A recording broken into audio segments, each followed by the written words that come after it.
پچھلے لیکچر میں ہم نے سر سید احمد خان کے تعارف پر جو تھا وہ بات کی تھی اور یہ بتایا تھا کہ سر سید احمد خان جو ہیں وہ ہمارے عظیم اور جدید جو ہیں وہ نثر کے بانی ہیں۔ اب اس کے بعد ہم آ جاتے ہیں جو انہوں نے مضمون ہمارے نصاب میں لکھا ہے، یعنی جو ان کا مضمون ہمارے نصاب میں دیا گیا ہے وہ کیا ہے۔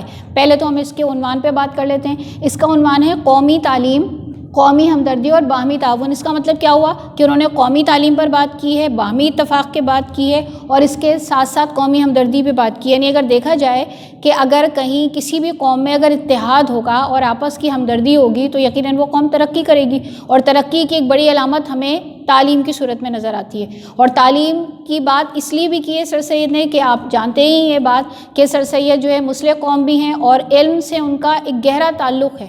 علی گڑھ کا نام ہم سنتے ہیں، علی گڑھ مسلم یونیورسٹی، جس کی بنیاد ایک کالج کی صورت میں انہوں نے رکھی تھی، تو یہاں کچھ ایسی ہی بات ہو رہی ہے۔ سب سے پہلے ہم دیکھ لیتے ہیں کہ یہاں یہ کیا کہہ رہے ہیں۔ قوم کا لفظ ایک ایسا لفظ ہے، پہلے انہوں نے قوم کے لفظ کی تشریح یا کہنا چاہیے معنی بتائیں۔ انہوں نے کہا ہے کہ قوم کا لفظ ایک ایسا لفظ ہے جس کے معنوں پر کسی قدر غور کرنا ضروری ہے، یعنی ہمیں ضروری ہے کہ ہم یہ دیکھیں کہ قوم سے مراد کیا ہے، کسے کہتے ہیں قوم۔ زمانہ دراز سے، جس کی ابتدا تاریخی زمانے سے بھی بالا تر ہے، یعنی زمانہ دراز جو پچھلا زمانہ گزر گیا، جو پچھلا وقت گزر گیا، اس سے ہم دیکھتے آتے ہیں کہ یہ والا جو لفظ ہے قوم کا وہ چلا آ رہا ہے۔ قوموں کا شمار کسی بزرگ کی نسل میں ہونے یا کسی ملک کا باشندہ ہونے سے ہوتی ہے۔ انہوں نے یہ بات بتائی ہے کہ قوم کس طرح سے شروع ہوئی۔ قوم کا لفظ یا قوم کی تعریف ہم کن پر لگاتے ہیں؟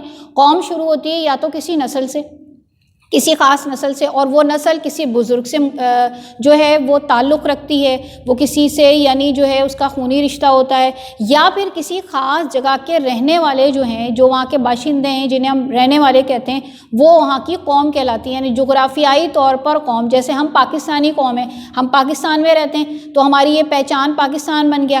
پھر ایک قوم وہ ہوتی ہے جو ہم اپنے نسلاً ہم اپنے والدین اور آباء و اجداد سے جو ہے وہ پاتے ہیں، اسے بھی قوم کہا جاتا ہے۔ محمد رسول اللہ صلی اللہ علیہ وآلہ وسلم ابی انتا وامی، پہلے کا طریقہ بھی تھا اور ہر مسلمان کا یہ طریقہ ہونا چاہیے کہ جب پیارے نبی صلی اللہ علیہ وسلم کا نام لے تو نہ صرف آپ پر درود پڑھے بلکہ اس کے ساتھ ساتھ یہ بھی کہے، یعنی یا رسول اللہ صلی اللہ علیہ وسلم میرے ماں باپ آپ پر قربان۔ ماں باپ اور اولاد یہ وہ رشتے ہیں جو کہ انسان کے لیے سب سے زیادہ پیارے بھی ہیں اور جن کے لیے انسان اپنے آپ کو قربان کرنے کو تیار رہتا ہے۔ ٹھیک ہے، یعنی قربان سے مراد یہاں کیا ہے؟ یعنی اگر یہ رشتے ایک طرف ہوں اور آپ کی غلامی اور آپ کی تعلیمات پر عمل ہو تو آپ کی غلامی اور آپ کی تعلیمات پر مسلمان پہلے عمل کرے گا۔ تو اس کو انہوں نے مزید وضاحت کرتے ہوئے کیا کہا؟ اس تفرقہ قومی کو جو صرف دنیاوی اعتبار سے تھا، تفرقہ کے معنی پہلے ہم دیکھ سکتے تھے، فرق کو اور امتیاز کو کہتے ہیں۔ یعنی امتیاز کا مطلب دو چیزوں کے درمیان فرق کرنا، دو چیزوں کے درمیان تمیز کرنا۔ تفرقہ بازی ہم عام طور پر بھی لفظ استعمال کرتے ہیں اور یہ عام طور پر جو ہے وہ منفی معنوں میں ہی استعمال زیادہ تر ہوتا ہے کہ بھئی تفرقہ بازی مذہبی ہو رہی ہے، جو ہے زبان کی بنیاد پر ہو رہی، علاقائی ہو رہی۔ تو وہی چیز انہوں نے بیان کی ہے کہ سب سے پہلے ہم دیکھ لیتے ہیں کہ یہ جو تفرقہ ہے وہ قومی کا کس اعتبار سے تھا؟ مٹا دیا۔ یعنی جب نبی کریم صلی اللہ علیہ وسلم دنیا میں تشریف لائے اور اس کے بعد جب آپ نے اپنی رسالت کا آغاز کیا، باقاعدہ طور پر آپ نے تبلیغ اسلام کا آغاز کیا، تو پھر کیا ہوا کہ جو اس سے پہلے جو تفرقے کے بت تھے وہ تمام پاش پاش ہو گئے۔ یعنی کوئی کہتا تھا کہ میں کسی بڑے خاندان سے تعلق رکھتا ہوں، کوئی کہتا تھا کہ میں گورا ہوں، کوئی کہتا تھا کہ میں تو بہت ہی میرا خاندان بڑا اونچا ہے۔ تو یہ تمام جو چیزیں تھیں وہ مٹ گئیں اور کیا قائم ہو گیا؟ ہم لوگوں کے درمیان، انسانوں کے درمیان کیا قائم ہوا؟ جو ایک حب المتین ہے۔ حب المتین کہتے ہیں پہاڑ کی طرح مضبوط۔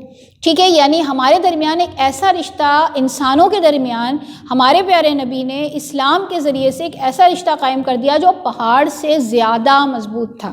اور وہ کیسے قائم ہوا رشتہ؟ لا الہ الا اللہ محمد رسول اللہ۔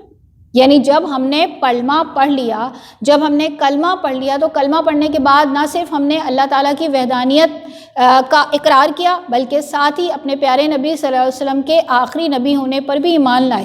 تو ہمارا اب کوئی کہیں رہتا ہے، کسی بھی جگہ سے تعلق رکھتا ہے، وہ ہمارا مسلمان بھائی ہے۔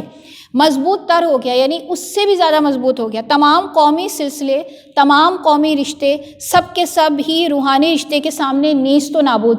اب جتنے بھی اس سے پہلے ہمارے قومی رشتے تھے، ہم بے شک کسی قوم سے تعلق رکھتے تھے، ہم قومی لحاظ سے کہیں سے تعلق رکھتے تھے، ہم کسی نسل سے تعلق رکھتے تھے، ہمارا کوئی روحانی تھا رشتہ، وہ تمام کے تمام نیست و نابود، تباہ و برباد ہو گئے، ختم ہو گئے، مٹ گئے، خاتمہ ہو گیا، اور ایک نیا روحانی بلکہ خدائی قومی رشتہ پیدا ہو گیا۔ یعنی اب ہمارا ایک ایسا رشتہ قائم ہوا جو کہ روحانی ہے، ٹھیک ہے، اور اس سے بڑھ کر کیا ہے، وہ اللہ تعالیٰ کا قائم کردہ ہے، جس کے لیے اللہ تعالیٰ نے قرآن میں جو ہے متعدد جگہ پر ارشاد کیا ہے کہ آپس میں بھائی بھائی بن جاؤ، آپس میں بھائی بھائی بن کے رہو۔ تو اس کا مطلب کہ، اور یہی سبق ہمارے پیارے نبی صلی اللہ علیہ وسلم نے دیا۔ تو اس طرح سے ہم نے ابتدا دیکھی، ابتدائی طور پر ہم نے یہ بات معلوم کی کہ سر سید احمد خان نے قوم کے لفظ کے کیا معنی بتائے، اس کے بعد ہم مسلمان قوم جو ہیں وہ کس طرح سے مسلمان قوم بنے، یعنی ہم مسلمان قوم ایسے بنے کہ ہم مسلمان ہونے کے بعد اب ہمارے کوئی رشتے نہیں رہے، اصل رشتہ ہمارا جو قائم ہوا ہے وہ مسلمان ہونے کے بعد ہر جگہ رہنے والے کے ساتھ، جو مسلمان ہے، جو کلمہ پڑھتا ہے، وہ ہمارا بھائی ہے۔ اب مزید سر سید نے اس کے لیے اور کیا کہا ہے، انشاءاللہ تعالی ہم اپنے اگلے لیکچر میں اس کا مطالعہ کریں گے۔